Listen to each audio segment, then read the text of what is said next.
Ce témoignage que tu es sur le point d'écouter, te révélera pourquoi ta vie n'avance pas. Tu sauras pourquoi, la vie de plusieurs personnes est bloquée. Tu connaîtras de grands secrets, sur les œuvres du diable. Jérémie Manguisa de la République centrafricaine de témoignage d'un ex-sataniste.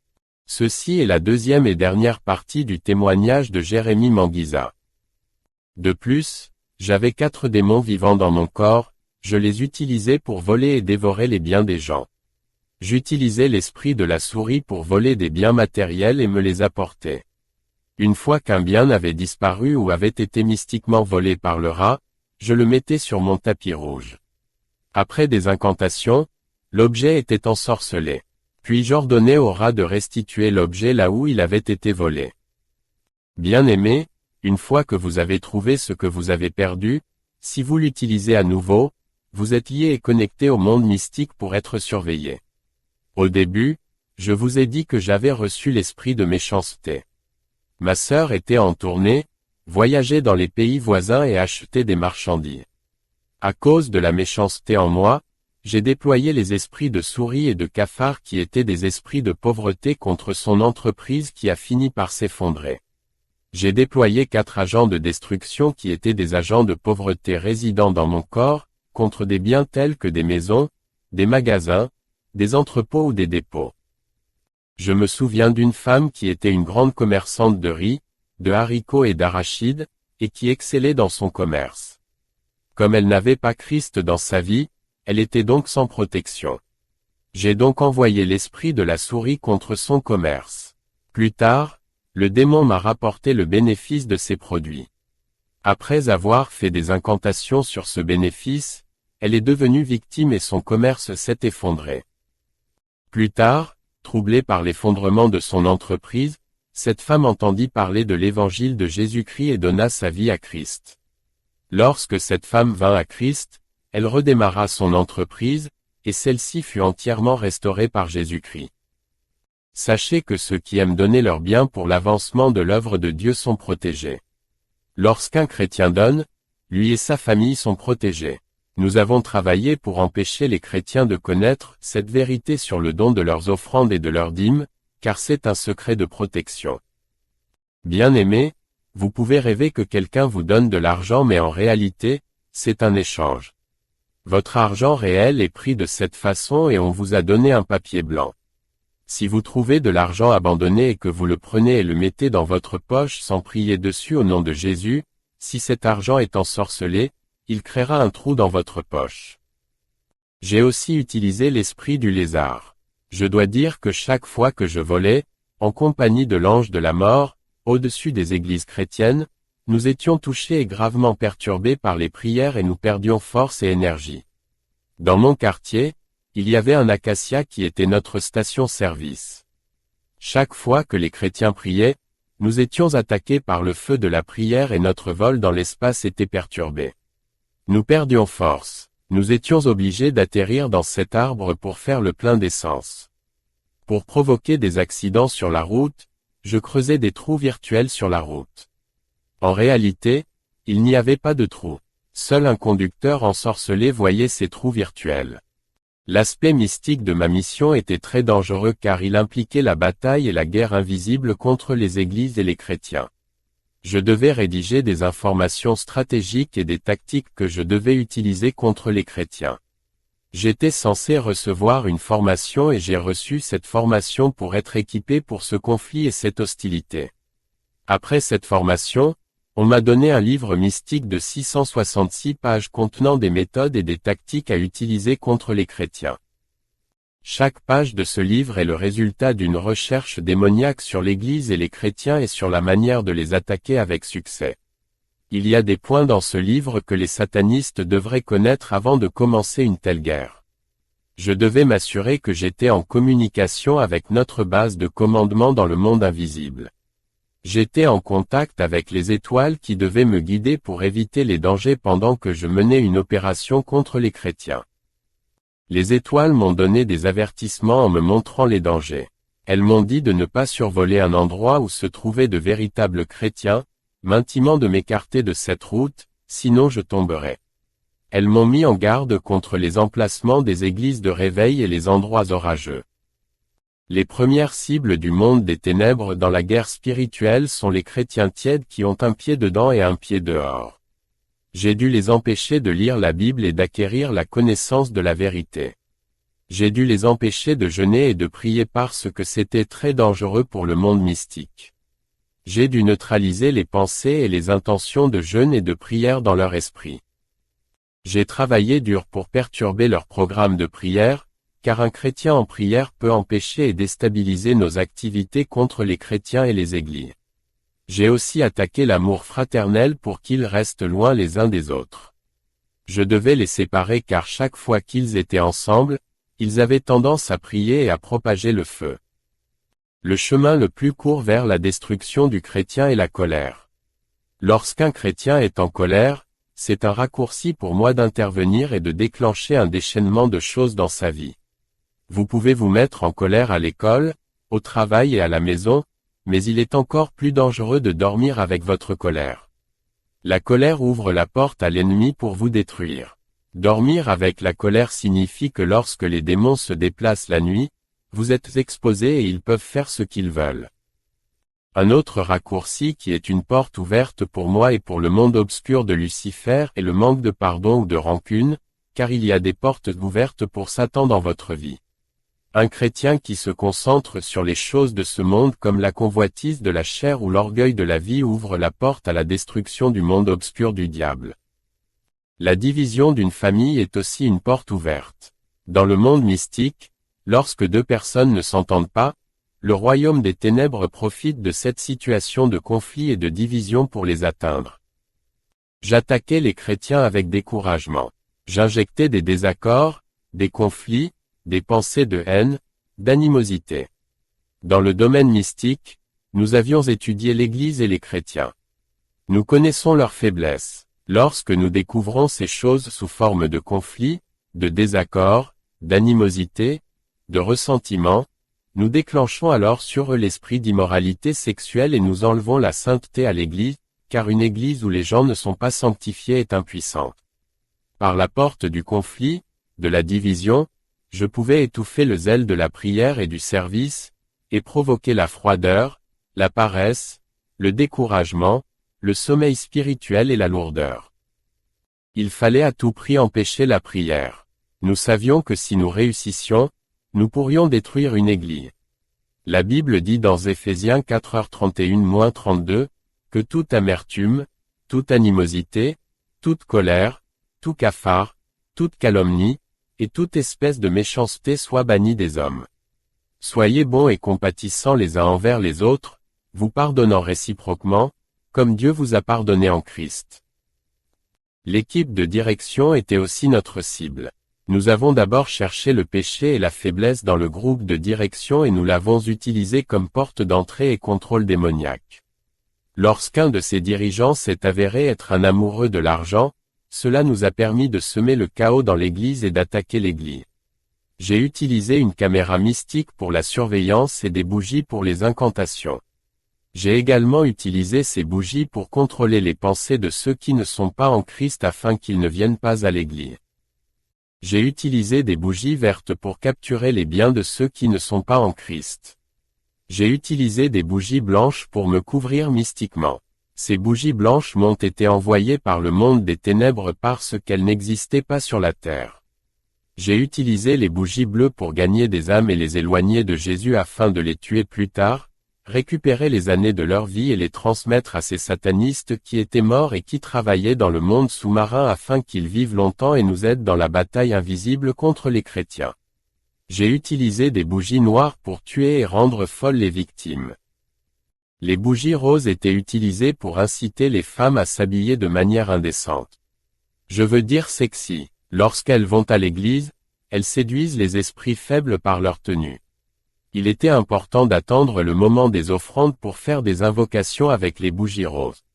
Les filles et les femmes habillées de manière sexy vont devant afin d'attirer l'attention des esprits faibles. Lorsque les gens marchent devant pour donner leurs offrandes, et ceux qui les convoiteront perdront les bénédictions qu'ils avaient reçues de Dieu pendant les séances de prédication et d'adoration.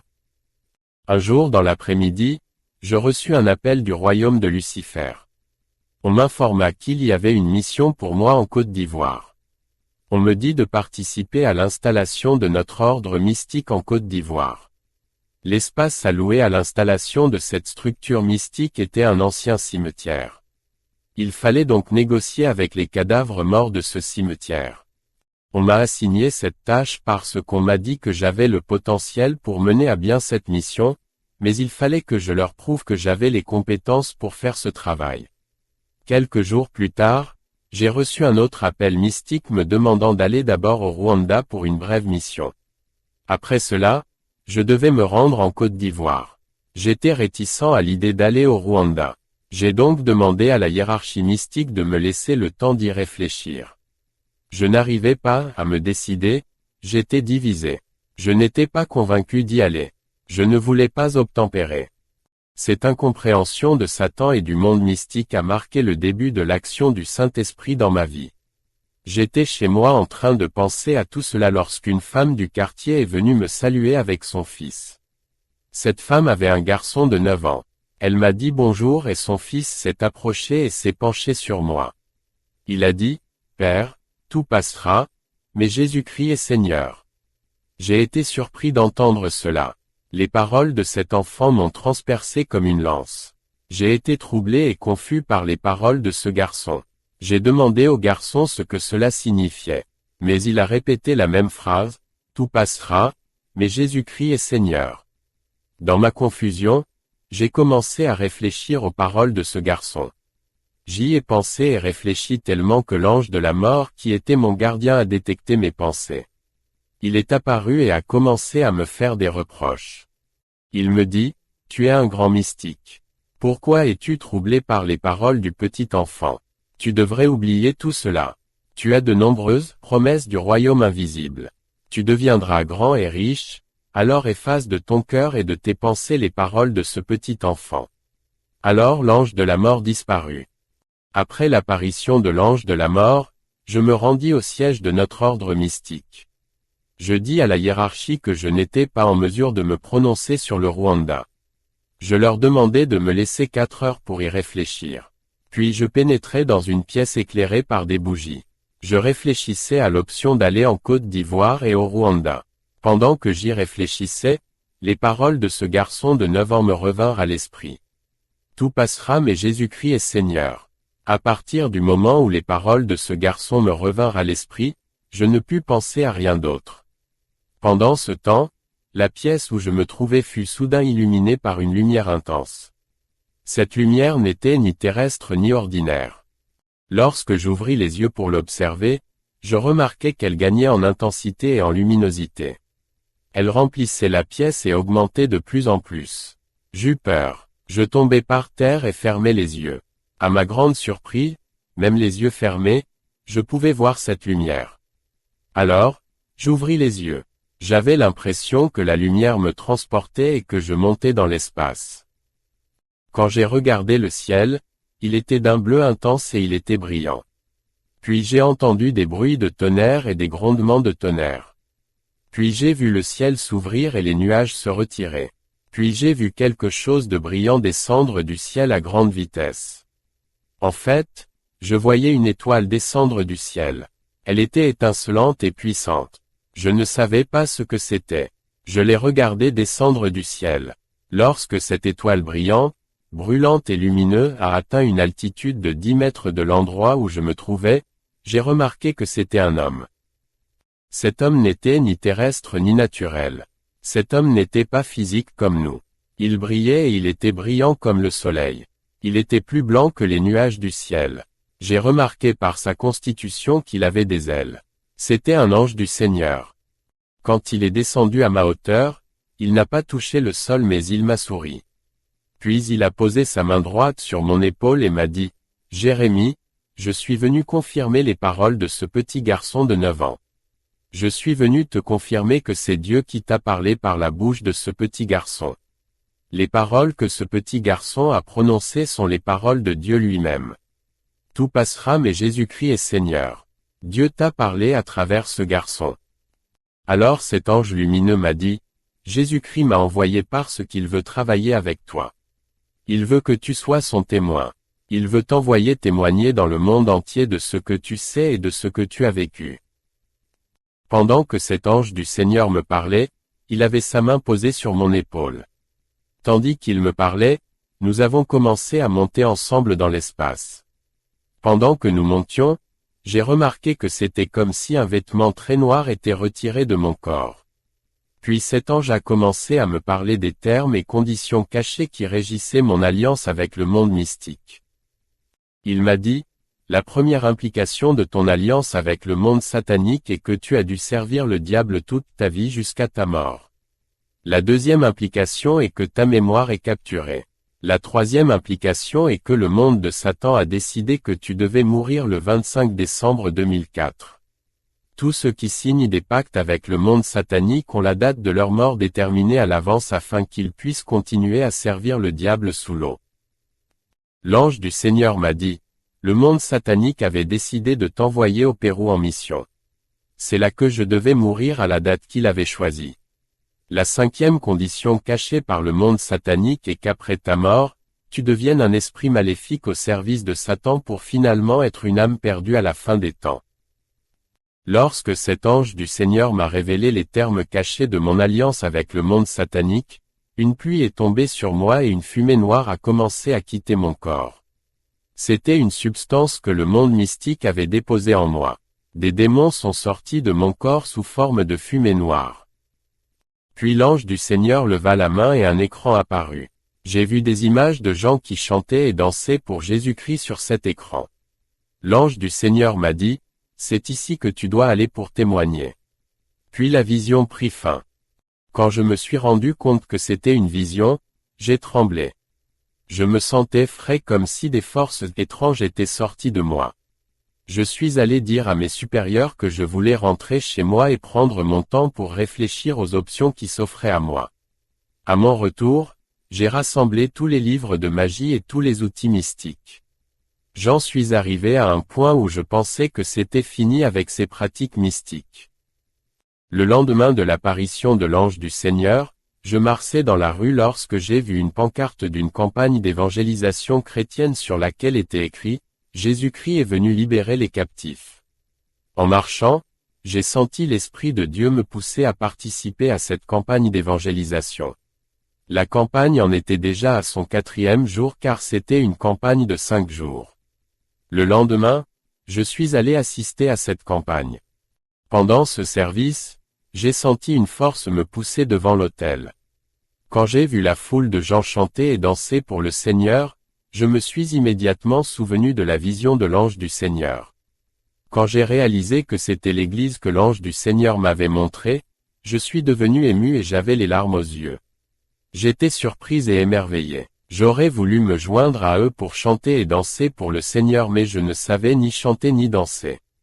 Dans cette église, je pouvais sentir les flammes de feu brûler à mes pieds. C'est lorsque le prédicateur a commencé à proclamer la bonne nouvelle de l'évangile de Jésus-Christ que je me suis senti complètement submergé par les flammes du feu. Mes pieds ont commencé à trembler. J'ai demandé à la personne assise à côté de moi si elle vivait la même chose que moi. À ma grande surprise, il a dit non. Le feu du Seigneur a commencé à traverser tout mon être. C'était comme de l'électricité qui traversait mon corps. Les personnes assises à mes côtés ont remarqué que j'étais troublé et mal à l'aise. Plus tard, le prédicateur a demandé à la congrégation de se lever pour la prière de délivrance. Lorsque tout le public s'est levé, le prédicateur a élevé la voix et a crié « Vous êtes libérés au nom de Jésus-Christ de Nazareth par la puissance et le feu du Saint-Esprit. » Immédiatement, j'ai vu les flammes de feu du Saint-Esprit venir vers moi. Je tombai à terre et mes yeux spirituels s'ouvrirent. C'est alors que je vis Jésus-Christ, le Fils de Dieu, dans sa gloire. Comme c'est merveilleux de voir Jésus-Christ. Il est si glorieux, c'est lui qui nous a créés et qui nous aime. Jésus-Christ a posé ses mains sur moi. Il m'a dit, à partir d'aujourd'hui, tu seras à mon service, Mais tu dois garder mes paroles afin que ceux qui sont perdus et ceux qui sont dans l'occultisme puissent voir ma gloire et se convertir par ton témoignage. Pendant que Jésus-Christ me parlait, je voyais mes supérieurs de la hiérarchie mystique et l'ange de la mort, le squelette. Ils m'observaient à une distance de 14 000 kilomètres. Ils nous regardaient avec désespoir et étonnement. Ils étaient choqués. Il y avait un tourbillon de feu qui nous séparait d'eux. J'ai vu mon ange gardien, l'ange de la mort, avec sa main sur ses joues. Mes supérieurs avaient les mains sur la tête en signe de désespoir. Jésus-Christ m'a tendu une Bible et m'a demandé d'enseigner ce qu'elle contenait. Quand je me suis réveillé de cette expérience, je me suis retrouvé en présence d'intercesseurs. J'ai vu des intercesseurs qui m'entouraient et qui priaient pour moi. Ils priaient tous dans des langues inconnues. Mon cœur était rempli d'une joie céleste inexprimable. Des larmes coulaient de mes yeux. Plus tard, le pasteur m'a dit de ne pas dormir à la maison et le lendemain nous sommes rentrés à la maison. Nous avons rassemblé mes livres occultes et mes instruments sataniques. En rentrant à l'église, un puissant livre occulte est tombé par terre. Lorsqu'un intercesseur a essayé de le ramasser, des démons sont entrés en elle. Elle a été projetée à plusieurs mètres au sol. Elle a commencé à faire plusieurs bruits comme un cochon. Le pasteur et les autres intercesseurs ont dû prier pour elle pendant 45 minutes et elle a été délivrée de l'esprit impur. Ensuite, les pasteurs et les intercesseurs ont dû brûler mes livres et mes instruments. Il y avait un petit livre et un tissu mystique que je mettais pour les incantations qui mettaient plus d'1 heure à brûler. Il faisait des bruits comme des détonations quand il brûlait. Après ma délivrance, j'ai passé plus d'1 an à étudier la Bible. C'est après cela que le Seigneur m'a permis de témoigner et il y a eu des miracles. Fin du témoignage.